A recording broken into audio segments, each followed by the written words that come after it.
সব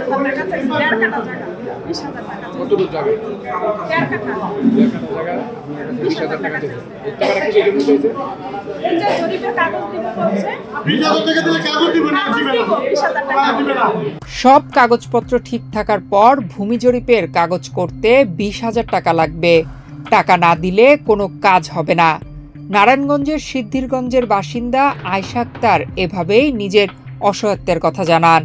শুধু তিনি একা নয়, উপজেলার বিভিন্ন এলাকার অনেকের কাছ থেকে ভূমি জরিপের জন্য অতিরিক্ত টাকা দাবি করে আসছিল সার্ভেয়াররা। অতিরিক্ত টাকা আদায়ের অভিযোগে নারায়ণগঞ্জের সিদ্ধিরগঞ্জে ডিজিটাল ভূমি জরিপের অফিসের 2 সার্ভেয়ারকে অবরুদ্ধ করে সিদ্ধিরগঞ্জের ছাত্র জনতা। ওয়ালটন এখন দেশের সীমানা পেরিয়ে পৌঁছে গিয়েছে 50টিরও বেশি দেশে। ওয়ালটন, ঘরে ঘরে, বিশ্বজুড়ে।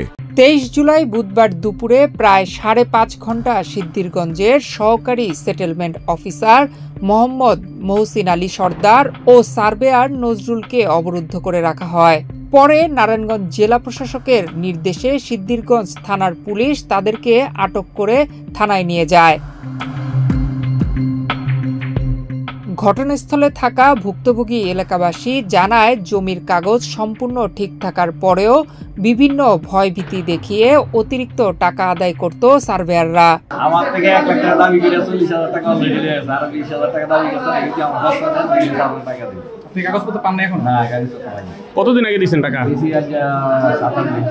এই রুমে যারা বসছিল টাকাটা কিসের জন্য নিছে বলছে আপনাদের কিছু? হ্যাঁ, এটা কাগজ মানে আমরা কাজ করে দেবো, আমাদেরকে এই টাকা দিতে হবে। দাবি করছিল কত টাকা? না, এটাই এরা বলছে যে আপনাদের কাছ থেকে একটাও বেশি চাবো না, কম চাবো না, আমরা যা বলবো তাই দিয়ে দিই। দাবি করছিল এটা 1 মিনিট দাবি করছিল আপনারা 6 ভাই নামে বাড়ি 10,000 করে দিল, তো আপনারা 6 ভাই 60,000 টাকা দিতেন, এই কথাও বলছে।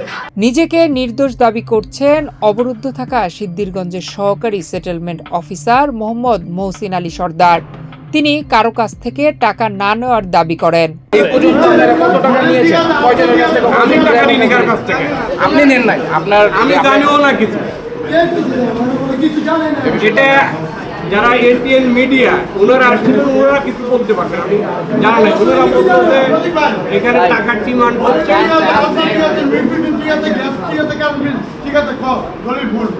ডিজিটাল সার্ভেয়ারের নামে অবৈধ অর্থ দাবি করা সার্ভেয়ারদের কাছ থেকে নিস্তার চায় এলাকাবাসী।